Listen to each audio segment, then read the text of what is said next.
तो centre of मास को थोड़ा सा डिस्कशन हम बेटा कर चुके हैं पहले। सेंटर ऑफ मास क्या होता है? It is a point where whole mass of the body is supposed to be concentrated.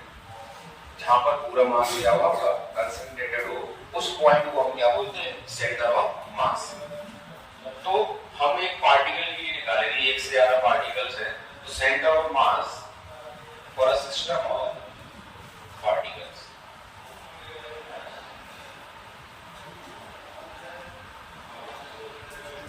अब बहुत सारे पार्टिकल्स हैं, मान लेते हैं हम ऑरिजिन के रिस्पेक्ट में बात करें कि सपोज एक m1 मास है, इसका ऑरिजिन के रिस्पेक्ट में पोजीशन वेक्टर r1 है, दूसरा m2 मास है जिसका पोजीशन वेक्टर r2 है, इसी तरीके से सपोज mn मास है जिसका पोजीशन वेक्टर rn वेक्टर है।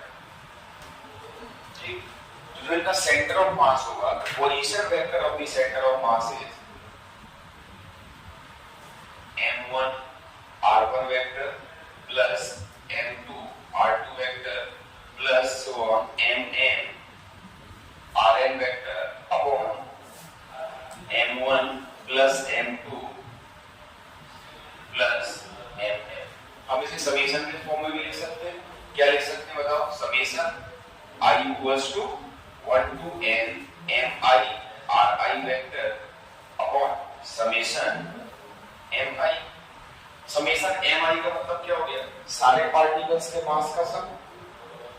वेरिएबल क्वांटिटी तो है नहीं, तो हम इसको और क्या लिख सकते हैं कि 1 upon m summation i equals to 1 to n mi ri vector. अब डिपेंड करता है कि हमारे जो पार्टिकल्स हैं किस एक्सिस पर और कैसे लाई कर रहे हैं। यदि हमारे x कोऑर्डिनेट अकेला होगा तो x अकेला होगा, उनका सेंटर ऑफ मास का सारे पार्टिकल्स x पर लाई कर रहे हैं, y पर है तो y अकेला होगा और z पर है तो z अकेला होगा।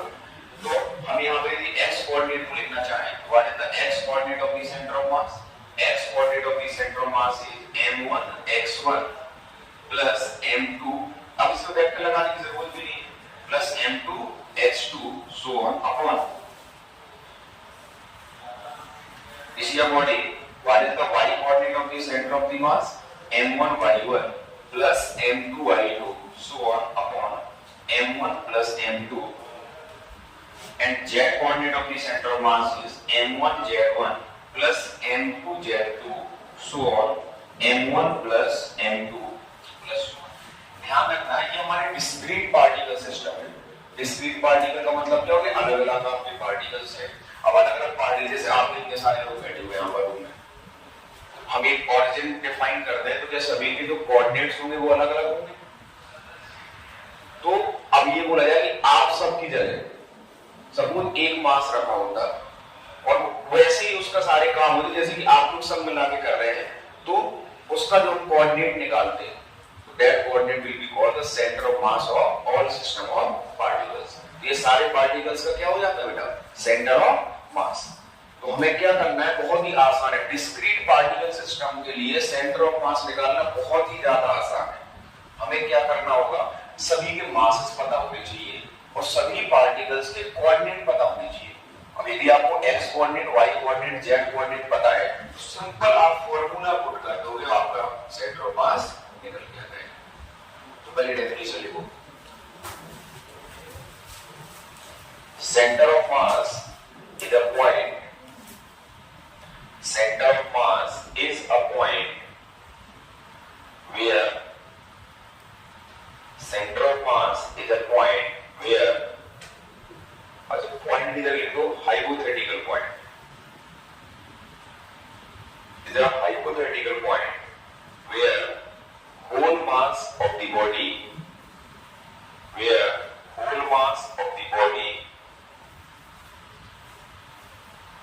is supposed to be concentrated, where whole mass of the body is supposed to be concentrated।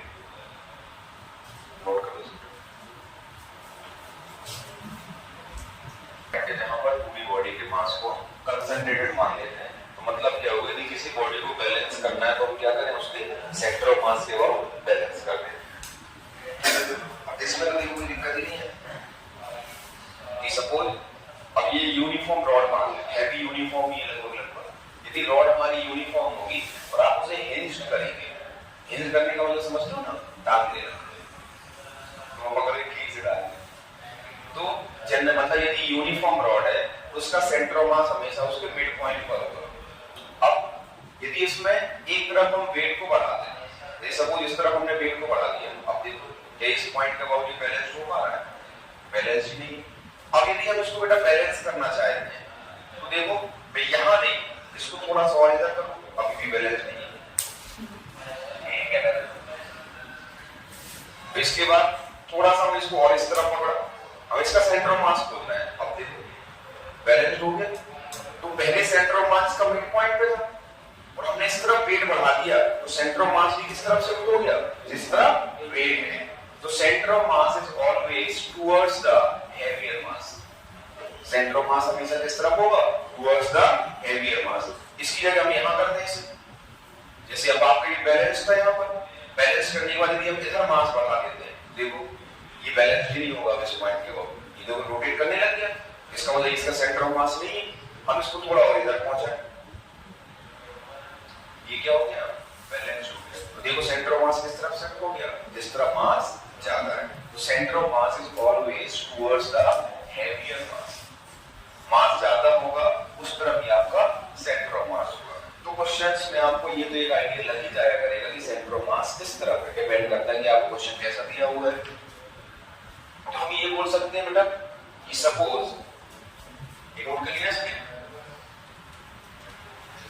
कि किसी भी बॉडी का जो सेंटर ऑफ मास है it is inversely proportional to the distance. इसकी बात नहीं कर रहे हैं, मतलब जो सेंटर ऑफ मास है वो क्या है हमारा? It is always closer to the heavier mass. तो सपोज दो सिस्टम ऑफ पार्टिकल्स है, एक हमारा m1 है, एक का मास m1 है, दूसरे का मास m2 है, दूसरे का मास m2 है। सपोज यहां पर कहीं आपका पोजीशन है, सेंटर ऑफ मास है, सेंटर ऑफ मास इसकी डिस्टेंस हमारी r1 है, दूसरी डिस्टेंस क्या है हमारी r2। तो हम ये भी बोल सकते हैं कि ये जो बॉडी है सेंटर ऑफ मास के अबाउट क्या है? हमेशा बैलेंस्ड। सेंटर ऑफ मास के अबाउट बैलेंस्ड है, मतलब क्या हुआ कि सेंटर ऑफ मास के अबाउट आपकी रोटेट नहीं करेगी, बॉडी सेंटर ऑफ मास के अबाउट रोटेट नहीं करेगी। पूरी बॉडी रोटेट कब नहीं करती है? जब उस पर टॉर्क क्या हो? 0। बॉडी आपकी रोटेट कब नहीं करती है? जब उस पर टॉर्क 0। टॉर्क क्या होता है? Force into perpendicular distance. यहां पर अच्छा हमेशा आप टॉर्क किस पॉइंट पे आप चेक करते हैं जिसके और रोटेट कर सकते हैं? यहां पर सेंटर ऑफ मास क्या होगी? जब टॉर्क निकालें तो m1 की वजह से जो फोर्स लगेगा वो डाउनवर्ड डायरेक्शन में क्या लगेगा? m1g। वो इस बॉडी को सेंटर ऑफ मास के और कैसे रोटेट कराने की कोशिश करेगा? देखो फोर्स किधर लग रहा है आपका? डाउनवर्ड डायरेक्शन में। कैसे रोटेट कराएगा? Anti clockwise. और m2 हमारा किधर रोटेट कराने की कोशिश कर रहा है? क्लॉकवाइज। यदि anti clockwise torque is equal to clockwise torque, तो बॉडी आपकी रोटेट नहीं करेगी। इसका टॉर्क क्या हो जाएगा? m1g into r1। बोलो इसका टॉर्क m1g into r1 और इस की वजह से टॉर्क हमारा m2g into r2। ये दोनों क्या होने चाहिए? इक्वल। मतलब ये बॉडी सेंटर ऑफ मास के ओर रोटेट नहीं करेगी, बैलेंस रहेगी। तो m1g r1 equals to m2g r2। और हम क्या बोल सकते हैं? we can say that कि m1 r1 is equals to और m1 upon m2 is equals to r2 upon आपका सेंटर ऑफ मास है, इनवर्सली प्रोपोर्शनल तो है इसके डिस्टेंस के। सेंटर ऑफ मास हमारा कैसा होगा? हेवियर की तरफ होगा। और ये हमारी जो बात नहीं बहुत ही इंपॉर्टेंट है, बहुत क्वेश्चंस में डायरेक्टली अप्लाई करके हम इसे सॉल्व कर सकते हैं। लिविंग पॉइंट के फॉर्म में centre of mass divides the distance. Center of mass divides the distance.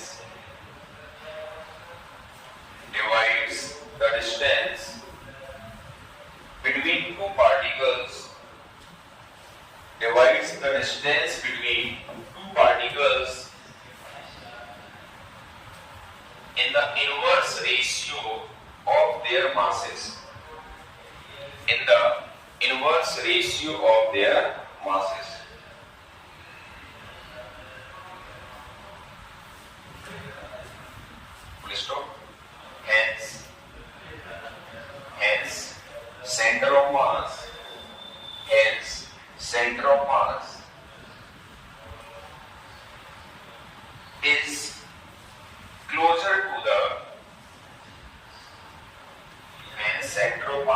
is closer to the heavier mass. अब कुछ छोटी छोटी बातें करते हैं जो कि बहुत जरूरी है। हम इसको बातों को देखो बहुत आसानी से समझ में जाएगी। सबसे पहले दिमाग में कन्फ्यूजन क्रिएट हो जाता है कि सेंटर ऑफ मास पे मास होना जरूरी है। बिल्कुल भी नहीं। सेंटर ऑफ मास पे मास होना जरूरी नहीं है। सेंटर ऑफ मास पे मास होना जरूरी नहीं है। एक तो बेटा ये कोई पॉइंट होता नहीं है। इसे कैलकुलेशन को आसान करने के लिए पॉइंट एज्यूम किया गया। ये कैसा पॉइंट है? हाइपोथेटिकल पॉइंट है जहां पर हम ये मानते हैं यदि हमारी कोई बॉडी का सेंटर ऑफ मास है तो पूरा मास उस पर थोड़ी ना है। मास तो हमारा क्या यूनिफॉर्मली डिस्ट्रीब्यूटेड है। तो it is a point where whole mass of the body is supposed to be concentrated. पूरा मास हमारा क्या मान लेते हैं? Supposed to be concentrated. तो बॉडी के जहां सेंटर ऑफ मास है वहां पर मास होना कंपलसरी नहीं है। बहुत सिंपल से एग्जांपल की बात करें कि सपोज ये रूम में 4 कॉर्नर पे ये एक लोग को खड़ा कर दिया। अब इनका सेंटर ऑफ मास निकाले हैं, कहीं बीच में तो है, उसके तो कोऑर्डिनेट निकालो कहां है? बीच वहां है क्या मास? नहीं है। तो सेंटर ऑफ मास, अच्छा रिंग का सेंटर ऑफ मास, जितनी भी आपकी रेगुलर शेप बॉडीज है उनका जो ओरिजिन होता है वही उनका सेंटर ऑफ मास है। रेक्टेंगल जहां पर उनके डायगोनल्स इंटरसेक्ट करते हैं। स्क्वायर का सेंटर का मतलब क्या होगा? वहां पर डायगोनल्स इंटरसेक्ट करते हैं। सर्कल उसका सेंटर, स्फीयर उसका सेंटर, सर्कल या बोल सकते हैं या हम उसे सर्कल की जगह रिंग कहना ज्यादा सही रहेगा। रिंग उसका सेंटर। बात क्लियर है? तो सेंटर ऑफ मास से मास होना बिल्कुल भी कंपलसरी नहीं, हो भी सकता है और नहीं भी हो सकता है। सपोज जैसे आपके देख तो पार्क वगैरह में ऐसे लगे हुए क्या बोलते हैं? स्लाइडिंग वाले होते हैं। दोनों पकड़ के ऐसे बैठा दिया, ऐसा स्टार्ट करते हैं। ऐसे बॉडीज तो ऐसे मूव कर रही है हमारी, उसका सेंटर ऑफ मास कहीं यहाँ पे पड़ा हो तो वहां मास तो नहीं है। तो सेंटर ऑफ मास पे मास होना जरूरी नहीं है। हो सकता है सॉलिड बॉडी है, सॉलिड बॉडी का सेंटर ऑफ मास तो मास है। रॉड का सेंटर ऑफ मास देगा तो वहां पर आपका है हमारा सेंटर ऑफ मास, तो वहां पर मास हो। तो ये कंपल्सन नहीं है। अब हम एक क्वेश्चन करते हैं। ये बात क्लियर होगी ना आपको सभी को? सपोज पहले तो बॉडी जो है वो M1 है और दूसरी बॉडी हमारी M2 है। इनके बीच में और इनका जो सेंटर ऑफ मास है, कहीं पर इनका सेंटर ऑफ मास होगा। मान लेते हैं यहाँ पर इसका सेंटर ऑफ मास है। सुनो क्वेश्चन सुनो, पहले पढ़ा देना। उसके बाद दो बॉडीज है हमारे M1 और M2, इनका सेंटर ऑफ मास कहीं यहाँ पर है। इन्होंने बोला कि हम यदि M1 बॉडी को d डिस्टेंस से राइट साइड मूव करा दें तो M2 बॉडी को कितने डिस्टेंस से मूव कराना पड़ेगा? एक तो सबसे पहली बात लेफ्ट साइड मूव कराना पड़ेगा, ये आपको पता होना चाहिए, तभी तो सेंटर ऑफ मास वहीं रहेगा। जब ये इधर आ जाए तो इसको इधर ही आना पड़ेगा, तभी तो सेंटर ऑफ मास यहीं पर रहेगा, अदरवाइज सेंटर ऑफ मास से खुद जाएगा। तो इन्होंने यही पूछा कि इसको कितना मूव करना पड़ेगा जिससे सेंटर ऑफ मास आपका वहीं पर बना है। तो सपोज हमने मान ली कितने का मूव करना पड़ता x। तो देखो consider two particles M1 and M2। Consider two particles M1 and M2।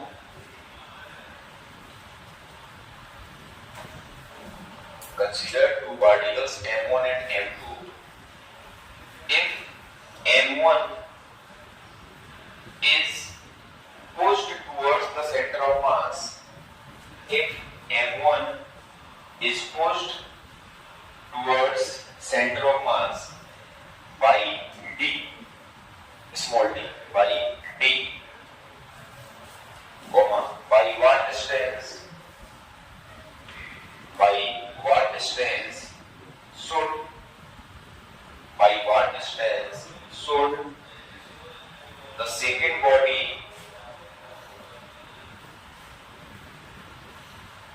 be moved so as to keep the center of mass at the same position? So as to keep the center of mass at same position.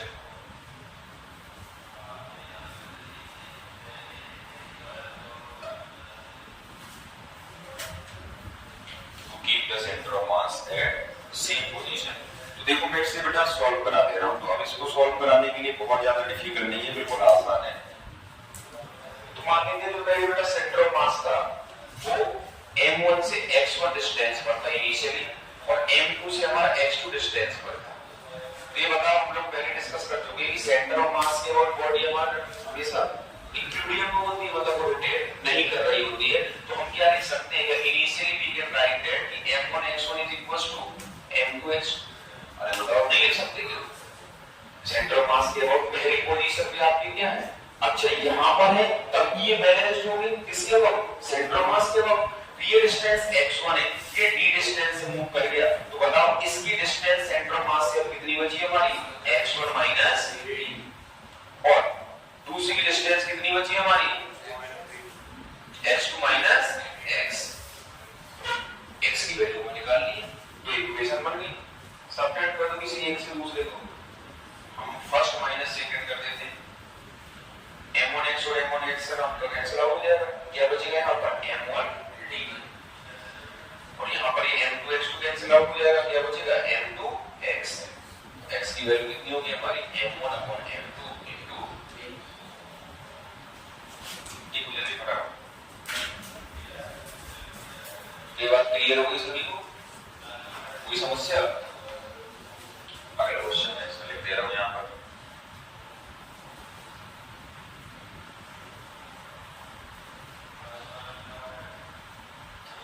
वैसे सही है तुम लोग, ऐसे ना सही पढ़ते हो। नॉर्मली भी हम ऐसे मोबाइल ऑन कर दो, रिकॉर्ड कर जाइए करें। तो अब इसे सही है ना? बोल लिया बेटा, घूमने हो गए क्या?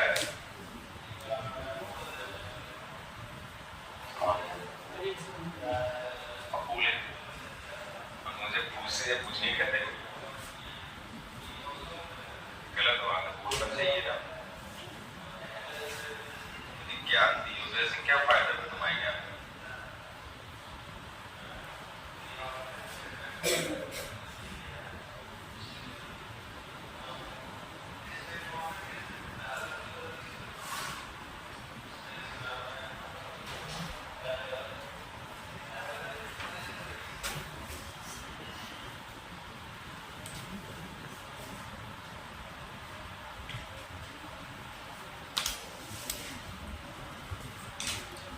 सेंटर ऑफ मास का निकालना है, सॉल्व करो।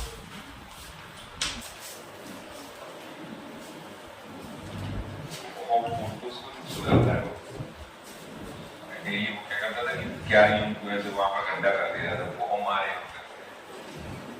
मतलब गड्ढे ही दिखा देगा, फिर उसको 10-12 फूट दिए गए थे। अब वो कम से कम 10-15 दिन सही रहता है, तो तुम्हें इतना टूटते हैं। वो 10-15 दिन के 1 महीने तक वैसे कोई हरकत नहीं करता, फिर यहाँ उसे पता रहता है इस वजह से टूटी है।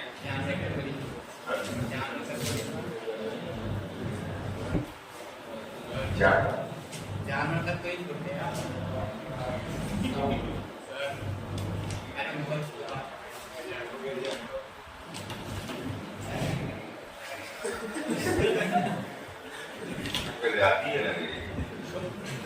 देखो बेटा यहाँ पर सबसे पहले कोऑर्डिनेट दिए हुए सभी के, ये x1 y1 हो गया, ये x2 y2 हो गया, इसका कोऑर्डिनेट x3, y3 और यहाँ पर x4, y4, m1 m2 m3 m4 given है।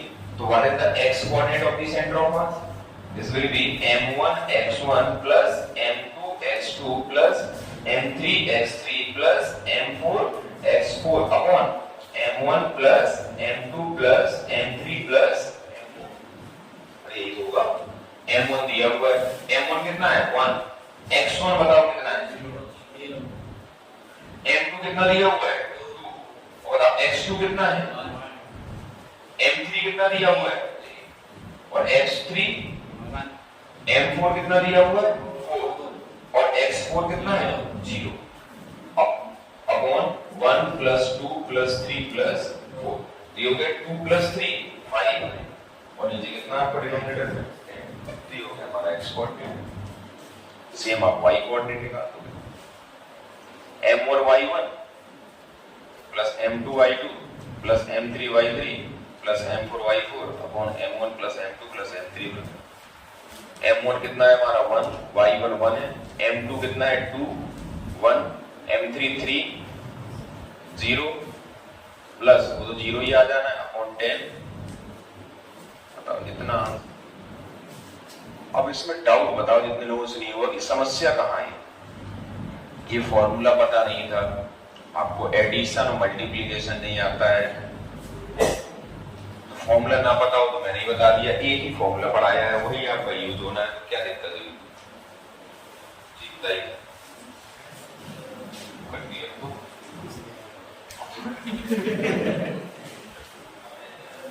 अब ये फॉर्मूले पे मैं ज्यादा क्वेश्चन नहीं करा रहा हूँ, कोई मतलब नहीं है, इतनी अच्छी आपकी किस्मत होगी नहीं कि ऐसे डिस्क्रीट पार्टिकल सिस्टम के लिए क्वेश्चन पूछा जाए। हम बात करते हैं मेन मुद्दे पर, वो centre of mass of A continuous mass distribution. भगवान मतलब ऐसा मैं कह भी रहा हूँ कि ऐसे क्वेश्चन आने भी नहीं चाहिए, ऐसे क्वेश्चन आएंगे बेकार है, पेपर बेकार बनेगा, रिजल्ट आपका बेकार आएगा। इसमें गलत कर दो तो फिर तो ये हो जाएगा कि डूब के मरने वाली हालत।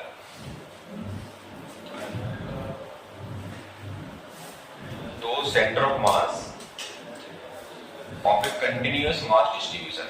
कंटिन्यूअस मास डिस्ट्रीब्यूशन का मतलब क्या हो, जैसे आपकी रॉड है, रॉड में मास आपका क्या होता है, कंटिन्यूअसली आपका डिस्ट्रीब्यूटेड रहता है, लेंथ के अलोंग आपका मास डिस्ट्रीब्यूटेड है, एक पॉइंट पर कहाँ है मास। और ऐसा भी नहीं हो सकता ये रॉड है ये मार करे तो कंटिन्यूअसली, ऐसा थोड़ी इधर मास ना हो फिर आपका स्टार्ट हो जाए, ऐसा नहीं हो सकता। ये कैसा है आपका कंटिन्यूअस मास डिस्ट्रीब्यूशन। तो फिर वही बात हो जाएगी, एक छोटा सा पार्टिकल लेंगे, उसके लिए सेंटर ऑफ मास निकालेंगे और हम उसे प्रॉपर लिमिट्स के साथ इंटीग्रेट कर देंगे। हम जैसे एलिमेंट्स अभी सीख रहे हैं, मतलब किसमें कैसे एलिमेंट लेने होते आगे भी हमारे काम आएंगे, तो आपको पता भी होना चाहिए। सेंटर ऑफ मास में हम कर रहे हैं, इसके बाद हम आगे भी बहुत जगह जरूरत पड़ेगी। तो यदि हम एक्स कोऑर्डिनेट निकाल रहे हैं सेंटर ऑफ मास का, कोई दिक्कत ही नहीं है। तो इंटीग्रेशन ऑफ टीएम और m1 x1 plus m2 x2 था ना, अब m तो है ही नहीं m1, वो तो पूरे में डिस्ट्रीब्यूटेड है, तो छोटा सा एलिमेंट ले लिए dm, वो मान लीजिए कितने डिस्टेंस पर है, x डिस्टेंस पर है। अब ये एक छोटा एलिमेंट लिया, ऐसे कितने एलिमेंट्स हो जाएंगे, बहुत सारे। एक dm1 प्लस x1 dm2, वो मान लेते हैं x2 डिस्टेंस, तो सबको क्या कर दें हम ऐड कर दें। छोटे एलिमेंट्स को ऐड करते हैं हम कैसे, इंटीग्रेशन की हेल्प से। तो हमारा इंटीग्रेशन मतलब वही है जो हमारा m1 x1 plus m2 x2 लिखा था ना। अब क्योंकि मास हमारा छोटे छोटे एलिमेंट्स में हमारा, तो हमने उसे dm लिख दिया। अच्छा, इंटीग्रेशन ऑफ dm तो हमेशा पूरा मास के बराबर आएगा, तो हमारा जो x कोऑर्डिनेट का फॉर्मूला निकल के आ जाएगा वो कुछ ऐसा होगा। और y कोऑर्डिनेट का बताओ फिर फॉर्मूला क्या हो जाएगा, 1/m y dm। z coordinate का क्या हो जाएगा हमारा 1/m z। क्या ये बात आपको समझ में आ गई? तो चलो अब हम निकालते हैं centre of mass of a uniform rod.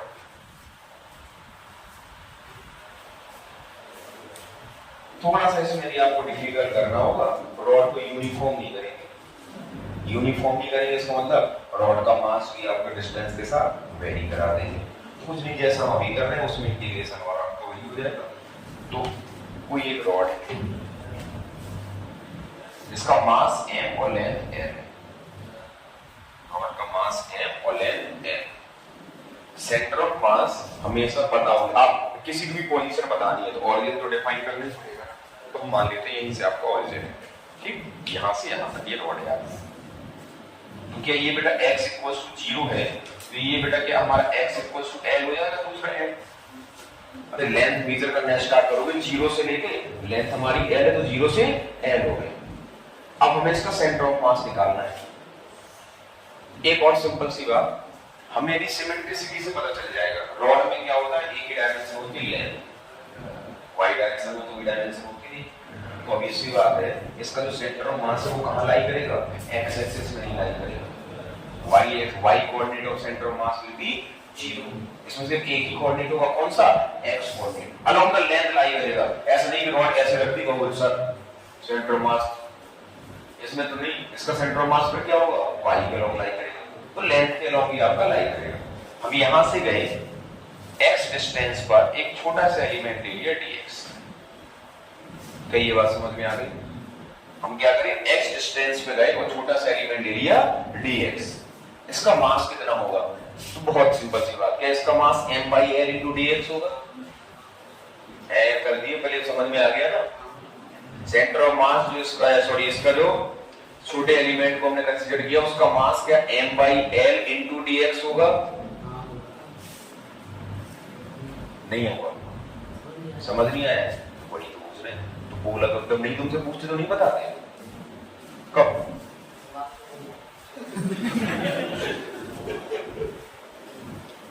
Affect कर रही दवाई को। तो L लेंथ का मास कितना हो गया? m। यूनिट लेंथ का मास कितना हो जाएगा? तो dx लेंथ का मास कितना हो जाएगा? ये क्या हो गया? This is actually dm। अब लो बस कहानी खत्म। What is the x coordinate of the centre of mass? 1/m integration 0 से l।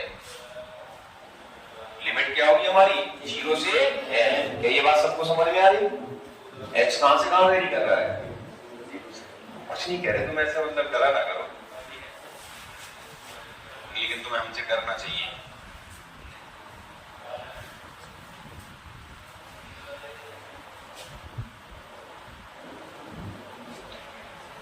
जिसको इंटीग्रेशन ना समझ में आए वो जरूर बता दें, तो मैं आपको बता दूंगा बिल्कुल अच्छे से।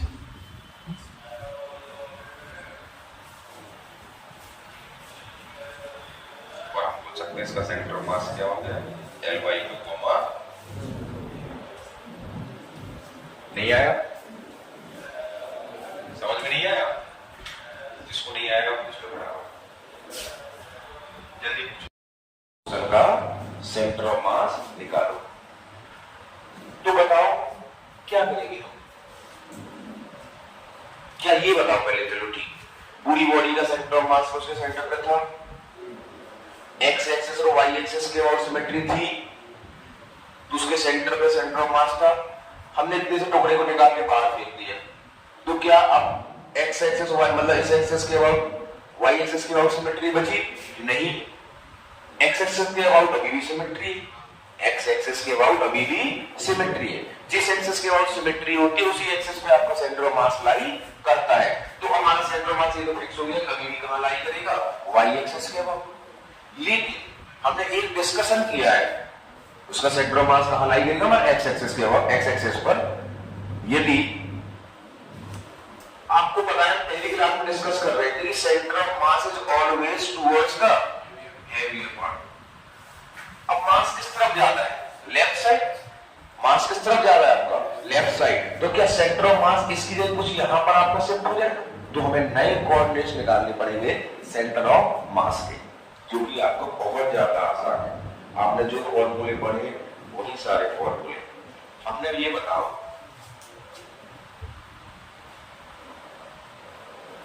क्या फॉर्मूले पढ़े? यदि मास गिवन है centre of mass equals to, क्या आपने ये फॉर्मूला पढ़ा था? जैसे एक से ज्यादा है कि हमारे m1r1 + m2r2 + m3r3, इस तरीके से यही तो पढ़ा था आपने सेंटर ऑफ मास का formula.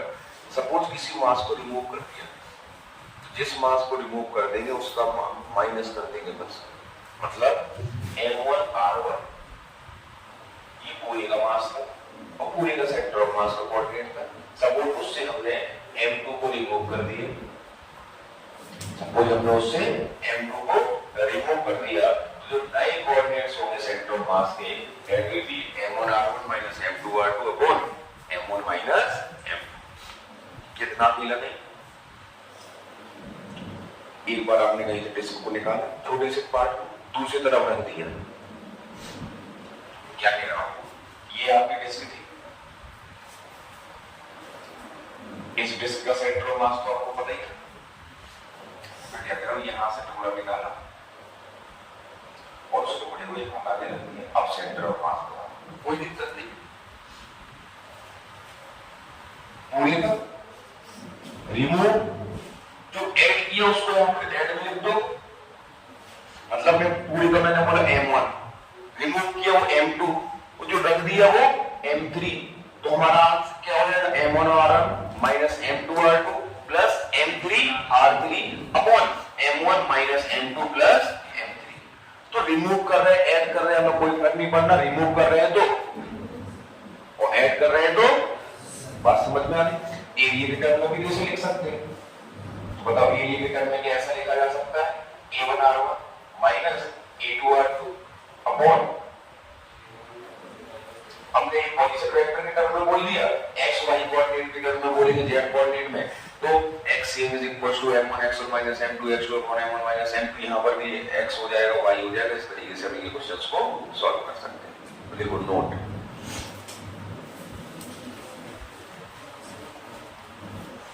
if some mass is removed, if some mass is removed from a rigid body, if some mass is removed from the rigid body, then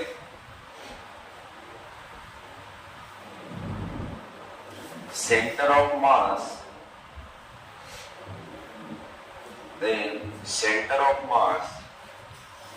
of remaining portion, then center of mass of the remaining portion can be, then center of mass of remaining portion can be calculated using following formula, can be calculated using following formula।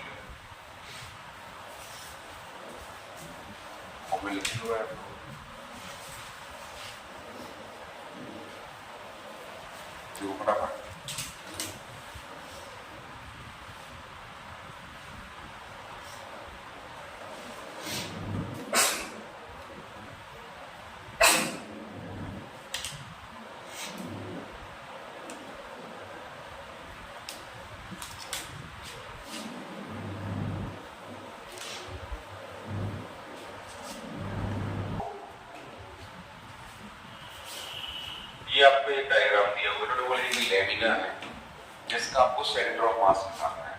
Diagram थोड़े इस तरीके से और बना दिया कि आपको, जैसे मैंने C1 C2 दिखा दिया। C1 C2 हमारे क्या है, जैसे एक से ज्यादा लेमिना, स्पीड पार्टिकल तो नहीं, एक से ज्यादा हमारे लेमिना है। इसका सेंटर ऑफ मास इसका सेंटर होगा, इसका सेंटर ऑफ मास इसका सेंटर होगा। क्या इसके कोऑर्डिनेट हम आसानी से निकाल सकते हैं? इसके कोऑर्डिनेट बताओ क्या हो जाएंगे लक्ष्य?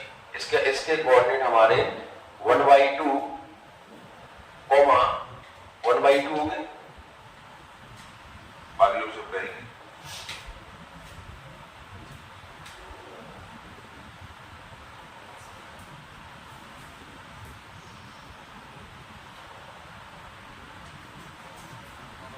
Very good. देखो इसके कोऑर्डिनेट क्या हो गए हमारे 1 कोमा 1/2। इसका सेंटर बताना, सेंटर को आपको क्या करते, दोनों डायगोनल हम बाइसेक्ट करेंगे, उसका क्या है सेंटर है। इधर से मिड पॉइंट वही 2 होता है, तो ये आपका पूरा कितना दिया हुआ है 2। तो इसका सेंटर का x कोऑर्डिनेट कितना हो जाएगा 1। ये दिया हुआ है 1, तो इसका y कोऑर्डिनेट कितना होगा 1/2। अब इसी तरीके से बताओ C2 x कोऑर्डिनेट कितना होगा 1/2 और y कोऑर्डिनेट कितना होगा 3/2। अब इसका मास दिया है, लेकिन हमें एरिया भी तो पता है। मास में क्या होगा, पूरे का मास दिया है, तो बोलोगे इतने एरिया का इतना है, तो A1 वाले का इतना होगा, फिर इतने वाले का इतना होगा, बट हमें ऐसी कोई जरूरत नहीं है। अब हम सेंटर ऑफ मास निकालें, तो x coordinate of the centre of mass will be m1 x1 plus m2 x2।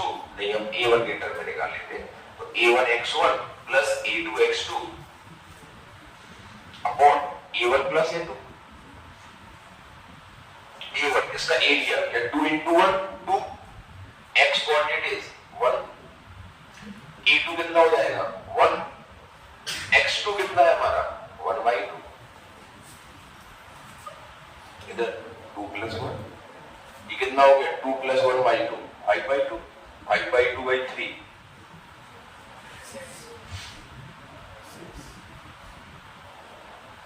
y coordinate निकाला सेंटर ऑफ मास का m1 y1 प्लस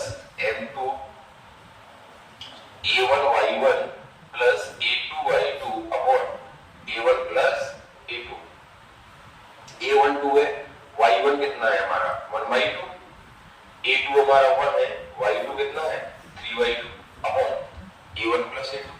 a1 हमारा फिर से कितना हो गया 2 और 1। 2 प्लस 3 कितना हो गया 5/2, 5/2/3 अगेन। तो what is its centre of mass 5/6 comma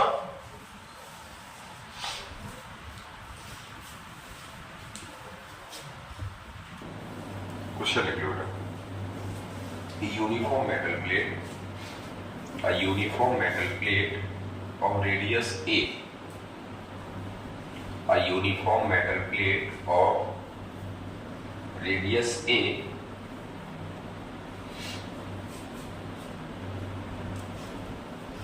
from which a disc of diameter a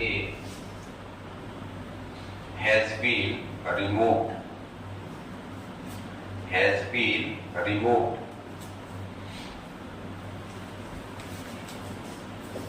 Please stop. Find the center of mass of remaining portion. Find center of mass of remaining portion. चलो यहाँ पर हम लोग solve करते हैं। सुन लो अच्छे से। अरे सुनो पहले बात बनाना। यहाँ देखो हमारे पास दो लेमिना है, यहाँ पर दोनों लेमिना है, तो क्या दोनों लेमिना का सेंटर ऑफ मास आसानी से बताया जा सकता है। यदि सेंटर ऑफ मास इसकी बात करें तो बताओ इसका सेंटर ऑफ मास क्या होगा 0, इसका सेंटर ऑफ मास क्या होगा a/2, इसे हम क्या मान लें C1 और ये हो गया हमारा। अब रिमेनिंग पोर्शन का सेंटर ऑफ मास कैसे निकालेंगे, तो centre of mass of remaining portion is equals to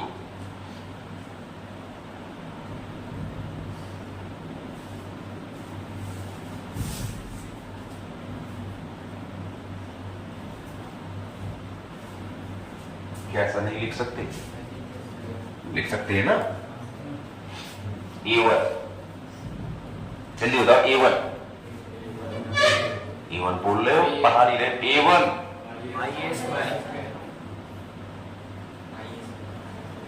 x1 A2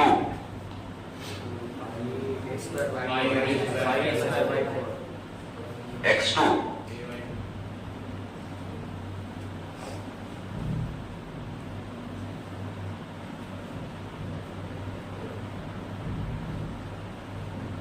बताओ कितना आया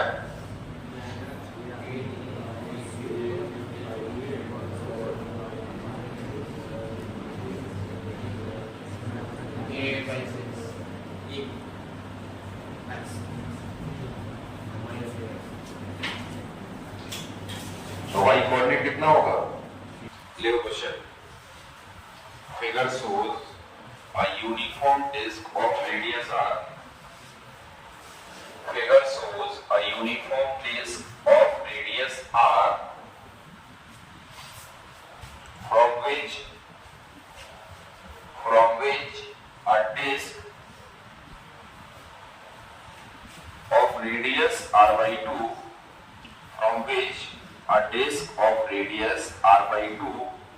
is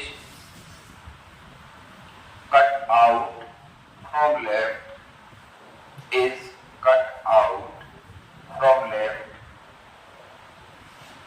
and placed on the right of the center of disc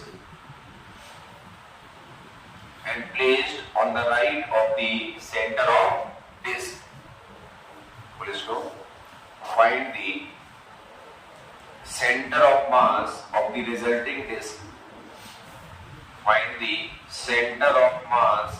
resulting disc.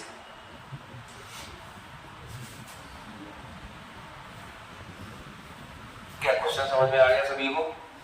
क्या कर रहे हैं अभी बताया था ना, क्या करोगे इसमें, कैसे सॉल्व करोगे,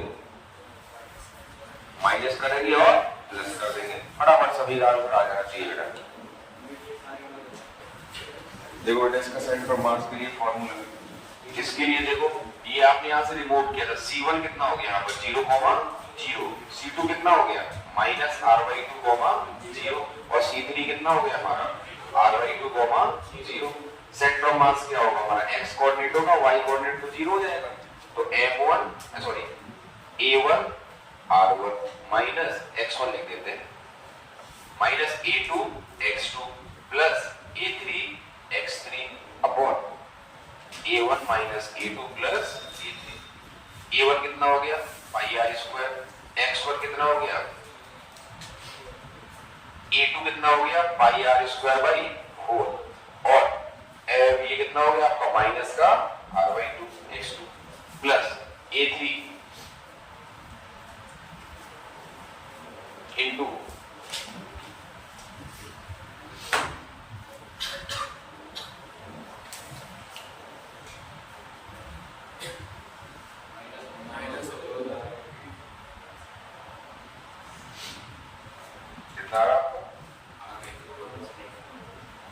अब कुछ भी कैसे भी क्वेश्चन दे अब सिर्फ क्या होगा आपका डायग्राम चेंज होगा, प्लेन में कुछ और दे देंगे, कुछ भी कर दें, एक रिमूव किया या रख दिया। अच्छा यहाँ पर की जगह ये जो आपके लिए कोऑर्डिनेट निकालना है, ऐसा हो गया मैंने बोला कहीं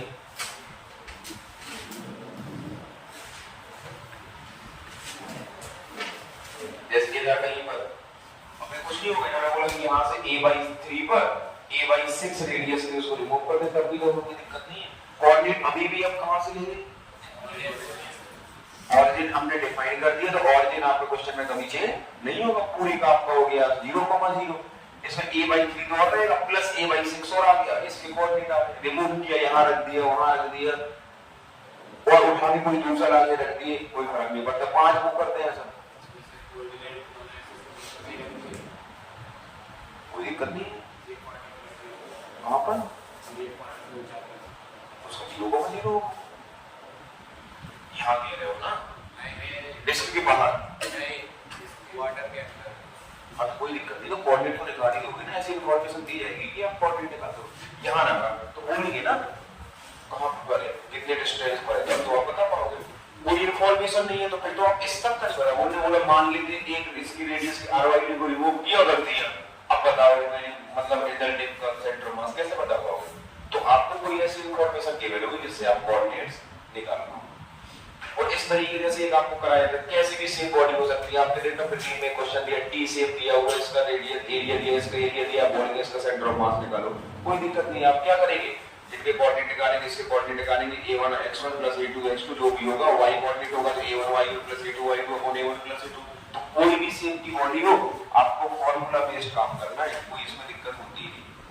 फिर आगे जब हम बात करेंगे, जब motion of the centre of मास की बात करते हैं, उसमें थोड़ा सा आपको दिमाग लगाना पड़ता है, जहां आपको डिफिकल्टीज होगी थोड़ी सी।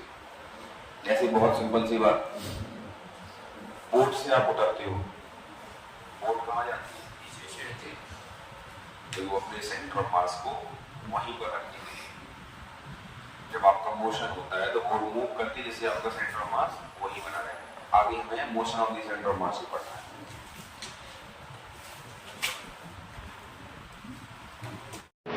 तो अब देखो बेटा, motion of centre of mass.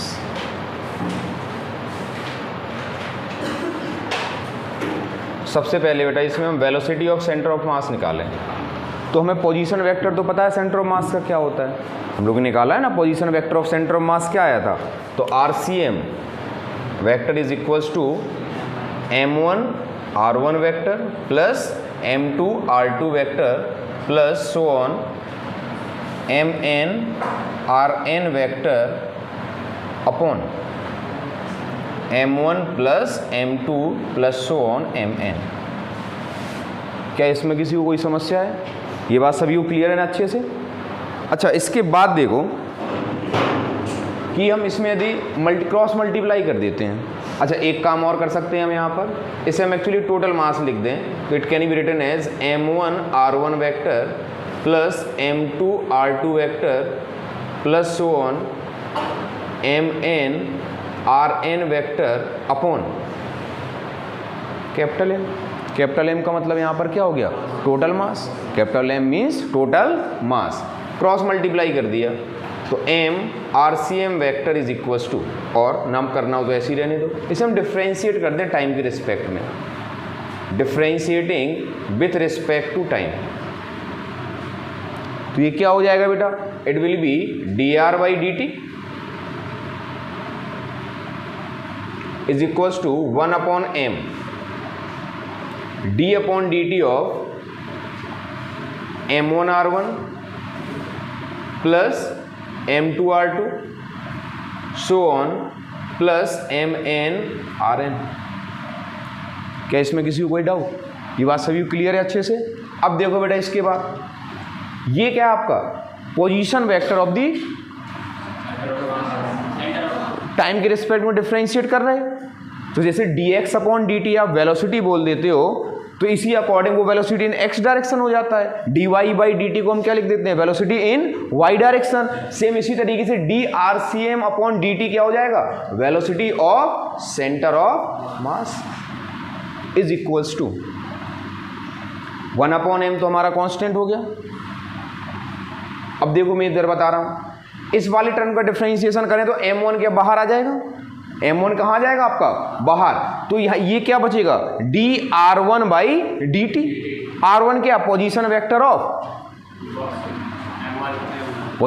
Of m1, r2 क्या, पोजीशन वेक्टर ऑफ m2। तो क्या ये हमारा क्या हो जाएगा, velocity of first particle into m1 plus velocity of second particle plus m3 into v3 so on mn/vn। तो velocity of centre of mass क्या आ गया? क्या ये फॉर्मूला बिल्कुल वैसे ही रिजेंबल कर रहा जैसे कि हमारा पहले था? आपका पहले रिजल्ट क्या था कि RCM is equals to m1r1 plus m2r2 plus m3r3 upon m1 plus m2 plus m3, या फिर हम टोटल मास बोल सकते थे। इसे चाहो तो मैं लो ऐसे ही लिख दे रहा हूँ, इससे कोई फर्क तो पड़ना नहीं है। कैपिटल M को मैंने क्या लिख दिया, m1 plus m2 plus so on. इसी तरीके से हमारा यहाँ पर आ जाएगा velocity of the centre of मास। ये देखो इसमें किसी को कोई डाउट हो तो पूछ लो, कर दें। चलो एक बार और डिफ्रेंशिएशन हो जाता है। तो ये जो आपका रिजल्ट आया इसे आप फिर से डिफ्रेंशिएट कर दो।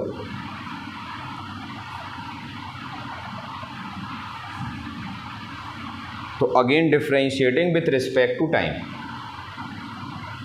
Again differentiating with respect to time, तो it will be dVCm/dt is equals to 1/m। अब देखो बेटा m1 यहाँ पर कांस्टेंट है तो dV1/dt आएगा, dV1/dt, dV/dt क्या होता है, एक्सीलरेशन। तो it will be m1 plus m2a2 so on mn। तो acceleration of the centre of मास का रिजल्ट ये आ गया बेटा।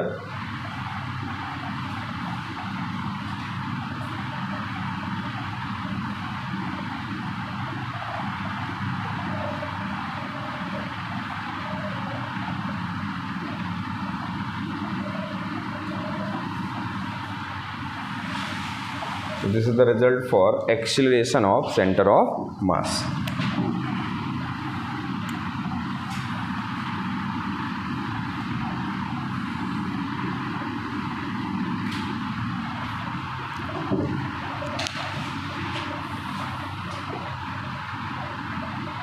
अच्छा m1a1 को हम क्या लिख सकते हैं, फोर्स ऑन द m1a1 क्या हो जाएगा, force on m1, force on net force हो गया सभी पार्टिकल्स पर। तो net force on all particles is equals to m into acceleration of centre of mass. तो क्या हम ये भी तो लिख सकते हैं कि external force acting on the particle, आपको वही बात है जो हम लिखते थे ना, force is equals to mass into acceleration. तो यही बात हम लिख सकते हैं, force equals to mass into acceleration. But यहाँ पर सिस्टम के लिए हम क्या बोलेंगे, acceleration of the centre of mass. कहीं पर भी यदि एक्सटर्नल फोर्स जीरो है, यदि कहीं पर भी एक्सटर्नल फोर्स जीरो है तो क्या velocity of the centre of mass will be, यदि कहीं पर एक्सटर्नल फोर्स जीरो है, मतलब कोई भी फिनोमिनन यदि आपका इंटरनल फोर्सेस की वजह से हो रहा है, मींस एक्सटर्नल फोर्स क्या है वहां पर, जीरो है, तो what will be the velocity of the centre of mass, constant. Velocity of the centre of mass is constant, मतलब इंटरनल जो फोर्स है वो सेंटर ऑफ मास को डिस्टर्ब नहीं कर पाएगा। जैसे कोई बॉम्ब है, पहले अब जैसे बॉम्ब को आपने ऐसे फेंका तो उसका मोशन ऐसे प्रोजेक्टाइल मोशन था, ऐसे फेंका आपने, ऐसे जाके गिर गया, वो ऐसे गया, उन्होंने बोला कहीं जाके आपका एक्सप्लोजन हो गया, कहीं जाके आपका एक्सप्लोजन हो गया, 2-3 टुकड़ों में टूट गया, 2-3 टुकड़ों में टूट गया, तो वो ऐसे जाएंगे कि उन तीनों, यदि सपोज 3 टुकड़ों में टूटा तो उन तीनों का सेंटर ऑफ मास, क्योंकि जो आपका फिनोमिनन हो रहा है किस वजह से हो रहा है, due to the internal forces. भाई एक्सप्लोजन किसकी वजह से हो रहा है, due to the internal forces. तो इंटरनल फोर्स है तो सेंटर ऑफ मास में कोई चेंज नहीं आएगा, मतलब जो सेंटर ऑफ मास का पाथ पहले होगा वही सेंटर ऑफ मास का पाथ अभी होगा। तो पहले उसका सेंटर ऑफ मास कैसे जा रहा था, बॉल ऐसे जा रही थी, तो उसका बिल्कुल जस्ट आपका पैराबोलिक मोशन था, उसी तरीके से आपका मूव कर रहेगा पैराबोलिक पाथ में। तो जब एक्सप्लोजन होके वो डिफरेंट पार्ट्स में टूट जाएगा तो सभी पार्ट्स का सेंटर ऑफ मास, वो मतलब पार्ट्स ऐसे मूव करेंगे बाद में गिरने के बाद कि उनका सेंटर ऑफ मास अभी भी कहाँ होगा, आपका उसी रास्ते से जा रहा होगा जैसा कि एक्सप्लोजन के बाद जा रहा होगा। बात क्लियर हो गई? लिखना हो तो कुछ लिख लो। चल सुनो, क्वेश्चन में क्या कह रहा है कि एक प्रोजेक्टाइल को प्रोजेक्ट किया बेटा, किस तरीके से प्रोजेक्टाइल को हम प्रोजेक्ट कर रहे हैं, with a velocity of 100 metre per second. तो u की वैल्यू बेटा आपकी 100 हो गई, at an angle of 37 degree, तो थीटा कितना हो गया आपका 37 डिग्री। इसके बाद इन्होंने क्या बोला कि एट दी हाईएस्ट पॉइंट, ये किस रेशियो में बेटा आपका डिवाइड हो रहा है, 1:3। तो मैं इस मास को एक्चुअली 4m मान ले रहा हूँ, कोई दिक्कत तो नहीं इसमें। इससे क्या होगा, आपका एक मास m हो गया और दूसरा आपका 3m। इन्होंने क्या बोला कि जो आपका लाइटर वाला पार्ट है वो तो रेस्ट पे आ जाता है, रेस्ट पे आए तो इधर आके ही गिर जाएगा आपको। तो जो आपका m मास है वो हाईएस्ट पॉइंट के नीचे ही आपका यहाँ आके गिर गया, तो ये क्या हो गया आपका m। दूसरा, अब ये बताओ, क्योंकि ये जो भी फिनोमिनन हो रहा है वो किसकी वजह से हो रहा है, इंटरनल फोर्स की वजह से, तो सेंटर ऑफ मास का पाथ तो यही रहेगा। तो अभी ऐसी बात, जो दूसरा है वो उसका पाथ ये कहीं यहाँ आके गिरेगा, तभी तो इन दोनों का सेंटर ऑफ मास यहाँ लाई करेगा। तो भाई सेंटर ऑफ मास गिरने के बाद जब इसी पाथ को फॉलो करना है तो क्या सेंटर ऑफ मास यहाँ लाई नहीं करना चाहिए क्या? अब इन एक तो यहाँ गिर गया, तो दूसरा यहाँ कहीं गिरेगा, तभी तो यहाँ सेंटर ऑफ मास होगा। तो मान लेते हैं जो दूसरे का पाथ है वो कुछ इस तरीके से है। ये कौन सा वाला मास यहाँ के गिर रहा है आपका, 3m वाला। तो हमें इसी की तो पोजीशन पूछिए कि इसकी what is the position of the heavier part. कोई दिक्कत नहीं है। क्या पहले का जो सेंटर ऑफ मास है, जो original centre of mass, sorry पहले की बात नहीं कर रहा हूँ, जो सेंटर ऑफ मास है, क्या it is the horizontal range of this projectile motion? अरे यहाँ से फेंका, यहाँ के ही गिरना था ना।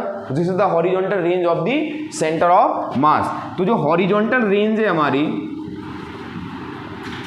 जो प्रोजेक्टाइल की हॉरिजॉन्टल रेंज है, that is actually the position of the centre of mass. तो ये किसके इक्वल हो जाएगा? It will B u² g sin 2θ। u² का मतलब क्या हो गया, 100 का square, 2 into sine 37 3/5, cos 37 4/5, 2 sin θ into cos θ हो जाता है ना, अपॉन g की वैल्यू 10 ले लेते हैं। बताओ ये सॉल्व करें कितना आ जाएगा, ये 25, तो 100 आपका 4 टाइम्स, तो 400 हो गया, तो ये 40 आ गया, 40 इंटू 24, तो 960। What is the position of the centre of मास, 960। यहाँ पर सेंटर ऑफ मास लाई करना चाहिए। अब तो कोई दिक्कत ही नहीं है। इन दोनों सिस्टम का सेंटर ऑफ मास कहाँ पर लाई कर रहा है? This is actually 960,0। ये तो बेटा कहाँ पर है, मैक्सिमम हाइट पर। मैक्सिमम हाइट का मतलब ये कौन सी डिस्टेंस होगी हमारी, इट इज एक्चुअली 480,0। इसे हम x1 मान लेते हैं। ये सपोज हमारा क्या हो गया, x2,0। तो अब क्या लगाओगे सीधे X C M is equals to m1 x1 plus m2 x2 upon m1 plus m2। तो ये है आपका 960। m1 m है, ये 480 पर है, m2 3m है, हमें नहीं पता, और ये m प्लस कितना हो गया आपका 4m। सॉल्व कर दो इसे, जो भी सॉल्व करो कितना आएगा, जो भी आ रहा हो।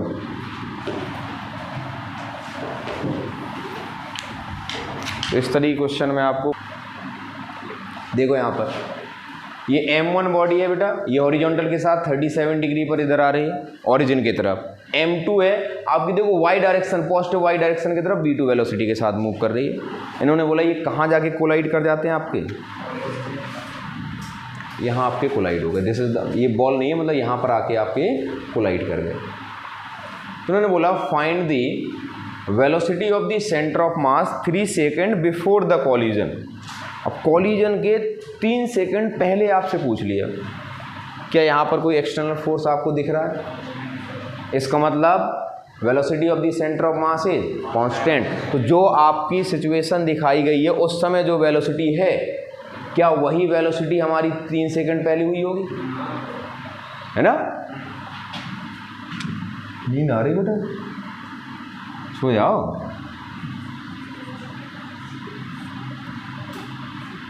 तो यहाँ पर इसके कंपोनेंट लिए v1 कितना आपका 5, तो ये कितना हो जाएगा आपका 5 cos 37। 5 cos 37 का मतलब कितना हो गया, ये कितना हो जाएगा आपका 5 sin 37 कितना हो जाएगा?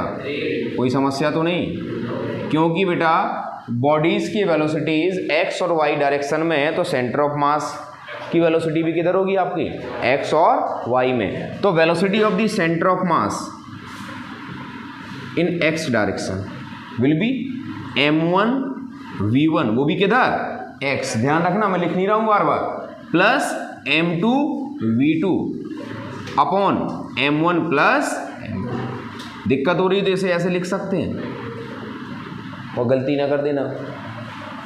तो m1 कितना हो गया हमारा 3 kg। v1 देखो बेटा किस डायरेक्शन में है, v1 हमारी 4, निगेटिव x में, तो इसलिए हम इसे कैसा लेंगे, माइनस का 4। m2 5, वेलोसिटी किधर है m2 की, ऊपर की तरफ। चलो बहुत सही। m1 प्लस m2 कितना हो गया, सॉल्व करने पे कितना आ गया ये, बट तुम्हारी ऐसी की तैसी करें है ना, जब तक घर आओ ना मानते ही नहीं हो। माइनस का 1.5 metre per second. y direction में निकालो coordinate velocity of the centre of mass, तो it will be m1 v1 plus m2 v2 upon m1 plus m2। Mass m1 तो आपका 3 kg दिया हुआ है। पहली बॉडी की y डायरेक्शन में वेलोसिटी कितनी है हमारी, बहुत जल्दी बोला, कौन था ये -3 अब। और दूसरी बॉडी की y डायरेक्शन में वेलोसिटी कितनी है, और m1 प्लस m2 कितना हो गया, तो 25 माइनस 9 16 अपॉन 8। गाना ना गाओ। तो what is the velocity of the centre of mass, it can be written as -1.5 i cap plus, क्या ये बात सभी को समझ में आ गई? अब दूसरा इन्होंने क्या बोला, position of the centre of mass 2 second after the collision. यहाँ पर कोई एक्सटर्नल फोर्स नहीं है, तो कोई एक्सेलरेशन नहीं होगा, तो distance is equals to speed into time. तो हमसे पूछा गया है position of centre of mass after 2 second, ये 2 सेकेंड आफ्टर द कॉलिजन। तो ये क्या हो जाएगा, इनिशियली जहां पर हो प्लस वेलोसिटी इनटू टाइम। यदि इनिशियल पोजीशन बेटा कोई हुई तो वो भी तो ऐड करना पड़ेगा। यहाँ तो हमारे लिए अच्छी बात है कि उनका कॉलिजन कहाँ पर हो रहा है, ओरिजिन पर, इसलिए ये पोजीशन वेक्टर क्या हो गया आपका 0। ये कहीं और हो रहा होता, सपोज 1,1 पे हो रहा होता, तो r0 वेक्टर क्या हो जाता हमारा i cap plus j cap. अरे पहले आप 3 मीटर पे हैं और बाद में आप 2 मीटर चले गए, तो अब आपकी नई पोजीशन तो 5 मीटर हो जाएगी ना। यही हुआ, ये तो आपका 0 है। Velocity of the centre of mass आपको पता है -1.5 I cap plus 2 J cap into 2, तो your final answer is -3 I cap plus 4 J cap unit. टीप लो और गया।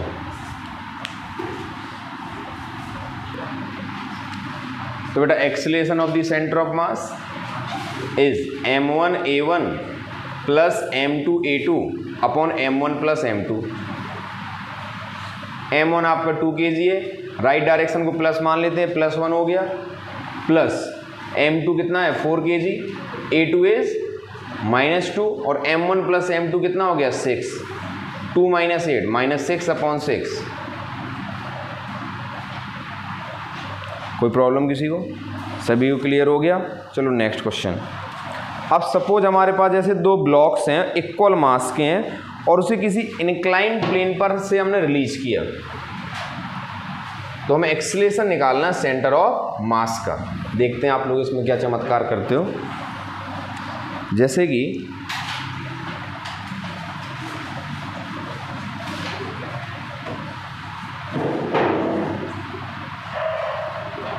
ये सपोज एक आपका ये दिया हुआ है 30 और एक देते हैं हम 60। दोनों का मासेस क्या है आपका सेम दिया हुआ है, तो 2 blocks of the same mass. इसका मास m है, इसे रिलीज किया गया है बेटा। दूसरा ब्लॉक है आपका, इसका भी मास m है, इसे भी हमने रिलीज किया है। You have to find the acceleration of the centre of mass. फटाफट कैलकुलेट करो। मैग्नीट्यूड पूछा है आपसे, magnitude, find the magnitude of the acceleration of centre of mass. यहाँ पर जो देखो x और y एक्सिस हमारी डिफाइंड है, तो इसका जो एक्सीलरेशन होगा डेट इज g sin 30, और इसका एक्सीलरेशन हमारा क्या होगा g sin 60। तो a1 जो है बेटा इट इज एक्चुअली g/2 या g sin 30 आई कैप। sin 30 की वैल्यू क्या होगी आपकी 1/2, it is g/2 I cap. और जो दूसरी बॉडी का एक्सीलरेशन है it is actually g sin 60, ये पॉजिटिव y एक्सिस की तरफ है। ध्यान देना यहाँ पर x और y एक्सिस हमारी अलग अलग हैं, तो √3g/2 j कैप। तो what is the acceleration of the centre of mass? It will B m1a1 plus m2a2 upon m1 plus m2। अब m1 आपको m दिया हुआ है, a1 g/2 आई कैप है, m2 भी हमारा m दिया हुआ है, it is actually √3g/2 j cap. और m/m कितना हो गया हमारा 2m हो गया।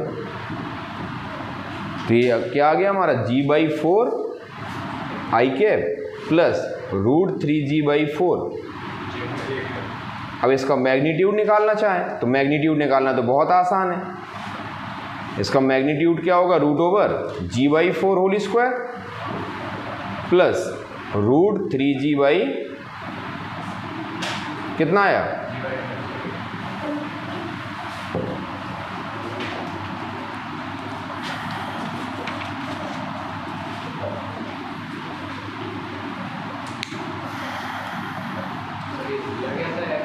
हाँ, नहीं डिफाइन करेंगे यदि वो लोग तो फिर हम अपने हिसाब से मान लेंगे। उन्होंने डिफाइन कर दिया तो हमारी चीज़ें बस आसान कर दी और कोई दिक्कत नहीं है।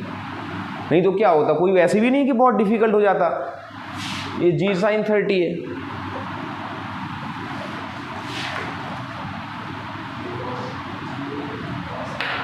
कोई प्रॉब्लम, फर्क ही नहीं पड़ता।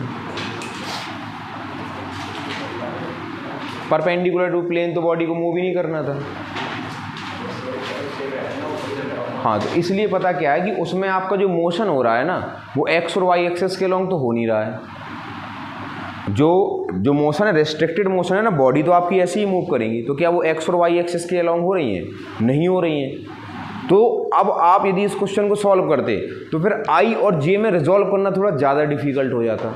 आप नहीं समझे, ये आपका ऐसे मूव कर रहा है तो क्या इधर x एक्सेस होती है? नहीं होती है ना।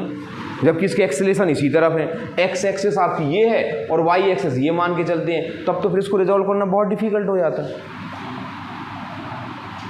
तो इसलिए मोशन आपका जिस तरफ है तो क्वेश्चन में उन्होंने उसी को एक्स और वाई एक्सिस डिफाइन कर दिए, नहीं तो फिर हम इसे आई कैप और जे कैप के फॉर्म में डिफिकल्ट हो जाता लिखना। क्लियर है बात? अब देखो हटा दूँ ना, पुली ब्लॉक सिस्टम आपने पढ़ा है, एक पुली में 2 ब्लॉक्स कनेक्ट कर दिए, एक्सेलरेशन कितना आता था हमारा, यदि m2 को ज़्यादा मान लिए तो m2 minus m1 into g upon m1 plus m2, हाँ कर दो बोल ना पाओ। और टेंशन क्या होती थी, 2m1 m2 जी अपॉन m1 प्लस m2। तुम लोगों को अभी तक याद ही नहीं हुआ, क्वेश्चन प्रैक्टिस नहीं की बेटा, इतना तो यूज होता है। अब क्योंकि एक सिस्टम है ये, इस सिस्टम में 2 बॉडीज हैं हमारी और दोनों बॉडीज का अब क्या मोशन हो रहा है, तो हमें क्या करना है, अब सिस्टम का सेंटर ऑफ मास निकालना है। तो क्वेश्चन हमारा अब इस तरीके से है,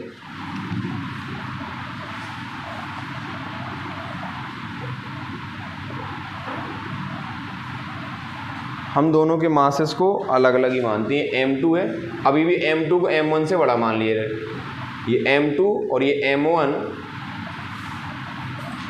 if m2 is greater than m1 तो ऑब्वियस सी बात है, इसका एक्सेलरेशन a दिया है डाउनवर्ड डायरेक्शन में और इसका एक्सेलरेशन आपका a अपवर्ड डायरेक्शन में। तो find acceleration of centre of mass, find acceleration of centre of mass.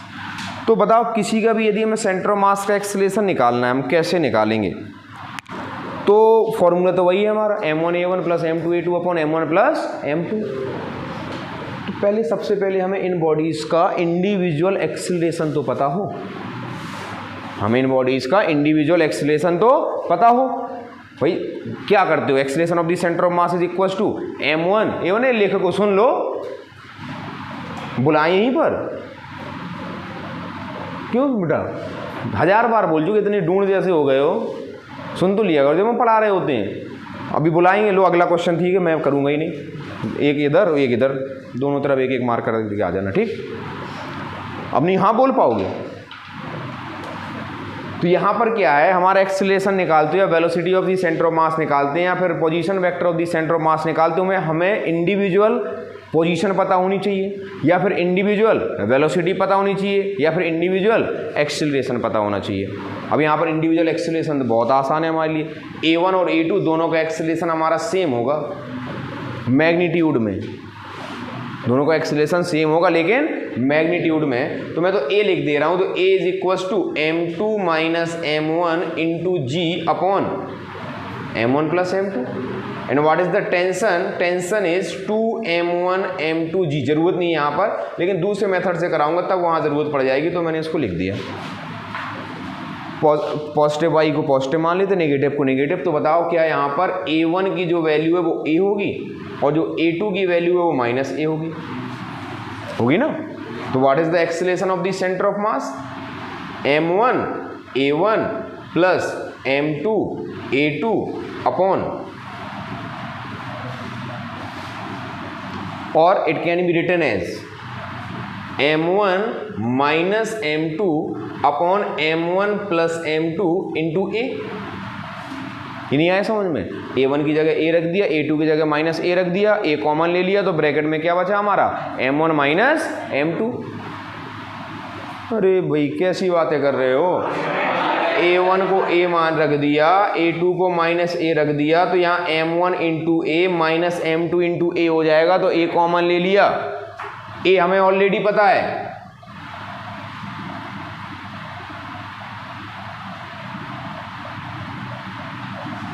a कितना है यहाँ पर,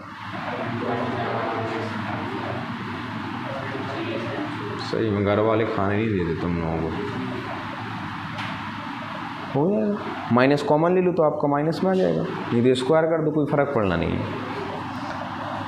दूसरा तरीका क्या है, acceleration of the centre of mass is net external force upon total mass. यही तो अभी हमने पढ़ा था ना, F external is equals to total mass into acceleration of the centre of mass. इस बॉडी पर कौन कौन से हमारे फोर्स लग रहे हैं? इस पर M2G, इस पे M1G। इंडिविजुअल की बात करें तो इस पे रस्सी के द्वारा टेंशन लगा, इस पर भी रस्सी के द्वारा टेंशन, दोनों में टेंशन किधर होगी? और M1G और M2G, तो जो एक्सटर्नल फोर्स है it will B M1G plus M2G minus 2T upon M1 plus, तो ये हो गया हमारे यहाँ पर क्या, M1 plus M2G minus 2T upon और G minus 2 upon M1 plus M2 into 2M1 M2G upon M1 plus, solve करोगे सेम आ जाएगा।